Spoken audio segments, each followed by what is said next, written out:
Shalom, Bapak Ibu, saudara-saudara yang dikasihi Tuhan Yesus Kristus. Damai dan sukacita Roh Kudus senantiasa melimpah dalam hati dan kehidupan kita semua. Salam sehat dan salam semangat. Kembali kita bertemu dalam renungan edisi tanggal 29 September 2020 bersama saya Penatua Delta Rahmawati dari GKJ Kebonarum. Sebelum kita memulai renungan kita hari ini, kita akan memuji nama Tuhan sesuai dengan tema kita hari ini, Sahabat Tuhan yang Sejati. Kita pujikan KJ 453, Yesus Kawan yang Sejati.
Bapak Ibu Saudara yang terkasih, mari kita satukan hati sebelum kita menerima firman Tuhan hari ini dengan kita berdoa. Saya hantarkan. Allah Bapa yang baik, yang menjadi sumber kehidupan dan pengharapan kami, sungguh kami bersyukur Tuhan atas hidup dan kehidupan yang Engkau berikan. Terima kasih atas pemeliharaan Tuhan dalam hidup kami. Terima kasih juga atas kesehatan, damai sejahtera dan sukacita yang boleh kami rasakan hari ini. Saat ini bersama-sama kami akan mendengarkan suara Tuhan berbicara atas kami. Kami membuka hati dan pikiran kami Bapa akan kebenaran firman Tuhan. Berbicaralah Tuhan, kami siap mendengarkan. Roh Kudus berkarya atas kami semua, sehingga kami boleh mengerti kehendak Tuhan atas kami. Hanya di dalam nama Tuhan Yesus Kristus kami berdoa. Amin.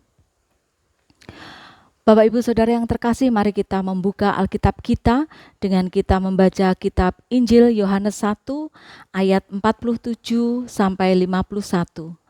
Yohanes 1 ayat 47 sampai dengan 51 yang demikian bunyi firman Tuhan.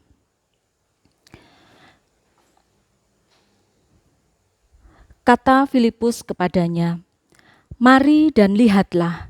Yesus melihat Natanael datang kepadanya, lalu berkata tentang dia, "Tuhan, inilah seorang Israel sejati, tidak ada kepalsuan di dalamnya." Kata Natanael kepadanya, "Bagaimana engkau mengenal aku?" Jawab Yesus kepadanya, "Sebelum Filipus memanggil engkau, aku telah melihat engkau di bawah pohon ara." Kata Natanael kepadanya, "Rabi, engkau anak Allah, engkau raja orang Israel." Yesus menjawab katanya, "Karena aku berkata kepadamu, aku melihat engkau di bawah pohon ara, maka engkau percaya? Engkau akan melihat hal-hal yang lebih besar daripada itu." Lalu kata Yesus kepadanya, "Aku berkata kepadamu, sesungguhnya engkau akan melihat langit terbuka dan malaikat-malaikat Allah turun naik kepada Anak Manusia." Bapak, Ibu, Saudara yang terkasih, tema kita hari ini adalah sahabat atau mitra Tuhan yang sejati. Kalau dalam bahasa Jawa, mitranipun Gusti ingkang sejatos. Kata sejati menurut Kamus Besar Bahasa Indonesia mempunyai arti sebenarnya. Dalam hal ini asli atau tulen, murni, tidak lancung, atau tidak ada campurannya. Sahabat sejati berarti sahabat yang sebenarnya. Sahabat yang tidak ada kepalsuan di dalamnya.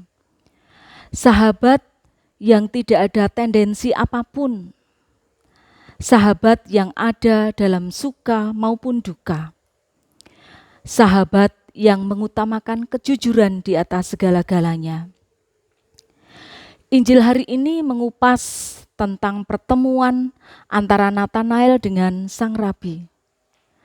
Dalam pertemuan ini, Yesus melihat kejujuran hati Natanael karena ingin bertemu sang guru untuk mengikutinya tanpa memiliki intensi atau maksud lain. Natanael adalah seorang Israel sejati karena percaya bahwa Mesias adalah penyelamat. Buktinya ia datang mencari Yesus dengan harapan akan keselamatan. Perkataan Yesus membuatnya sadar bahwa tidak ada seorang yang bisa mengenal siapa dirinya kecuali Allah.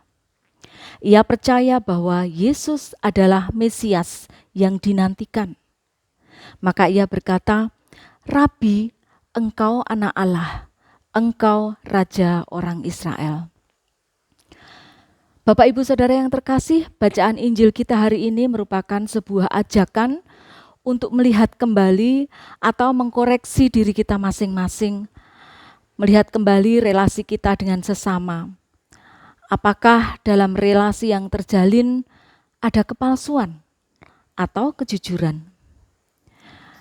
Kejujuran sangat diperlukan dalam berelasi, entah dalam persahabatan, kekeluargaan, pekerjaan, dan lain-lain. Karakter ini membawa kedamaian, keharmonisan, kepercayaan dalam hidup. Jujur dalam hal ini adalah hati yang tulus. Lawan dari kejujuran yaitu kepalsuan, merupakan buah dari keegoisan, kemunafikan, ketakutan, dan lain-lain. Dan ini hanya membawa kita semakin dijauhi sesama, semakin hilang kepercayaan kita. Demikian juga ketika kita sudah menjadi sahabat atau mitra sejatinya Tuhan. Sungguh karya Tuhan yang luar biasa ketika kita diakui Tuhan sebagai sahabat atau mitra sejatinya. Kita harus betul-betul bisa menjaga kepercayaan yang diberikan Tuhan kepada kita. Relasi atau hubungan yang terjalin di antara kita dengan Tuhan betul-betul hanya berdasarkan kejujuran dan bukan kepalsuan. Kepada sahabat sejati kita bisa mencurahkan isi hati kita dengan terbuka. Tidak ada yang ditutup-tutupi. Kepada sahabat sejati, kita tidak bisa berkata bohong. Karena pasti kalau kita bohong akan menodai persahabatan kita. Dan artinya itu mendukakan hati Tuhan. Selanjutnya, hubungan sahabat sejati tidak hanya berlangsung satu arah. Kita tidak bisa selalu terus-menerus mencurahkan isi hati tanpa memberi kesempatan Tuhan meminta sesuatu dari kita. Kita harus juga mendengar suara Tuhan, membiarkan Roh Kudus berbicara atau berbisik dan melakukan sesuatu dalam hidup kita. Apalagi dengan sahabat yang sudah merelakan dirinya untuk mati di kayu salib untuk kita para sahabatnya. Seperti yang tertulis dalam Injil Yohanes 15 ayat 13 dan 14 yang tertulis demikian. Tidak ada kasih yang lebih besar daripada kasih seorang yang memberikan nyawanya untuk sahabat-sahabatnya. Kamu adalah sahabatku. Jikalau kamu berbuat apa yang kuperintahkan kepadamu, kita semua sudah menjadi sahabatnya Tuhan. Untuk itu, kita juga harus berbuat sesuai yang diperintahkan Tuhan kepada kita. Bapak, Ibu, Saudara yang terkasih dalam Tuhan Yesus, untuk menjadi seorang sahabat atau mitra yang sejati, diperlukan satu karakter baik, yaitu kejujuran, bukan kepalsuan. Jangan ada dusta, karena dengan berdusta membuat identitas kita sebagai sahabat atau mitra ternodakan. Hanya baik di depan, namun jahat di belakangnya. Dengan demikian, undangan untuk menjadi sahabat yang sejati adalah undangan hidup di dalam kebenaran, bukan kepalsuan. Amin. Puji Tuhan, saudara-saudara yang dikasihi Tuhan Yesus Kristus, saya percaya firman Tuhan menjadi berkat dan kekuatan bagi kita. Dan Roh Kudus akan menolong kita semua untuk lebih lagi memahami kebenaran firman Tuhan. Mari kita tutup dalam doa. Sungguh kami bersyukur ya Tuhan atas firman-Mu yang kami dengarkan saat ini, yang membukakan pikiran kami tentang kasih-Mu kepada kami orang-orang berdosa. Terima kasih Engkau telah mengangkat kami menjadi sahabat-Mu, dan bahkan Engkau rela mati untuk kami para sahabat-Mu. Terima kasih ya Tuhan atas berkat-Mu yang besar itu, dan mampukan kami untuk dengan tulus mengasihi Engkau. Roh Kudus memampukan kami untuk hidup dalam kejujuran dan ketulusan, tanpa ada kepalsuan dalam hidup kami. Ajarkan kami juga untuk bisa melakukan kehendak Tuhan. Terima kasih Bapa. Haleluya. Amin. Bapak, Ibu, Saudara yang terkasih, sampai jumpa pada renungan yang akan datang. Haleluya. Amin.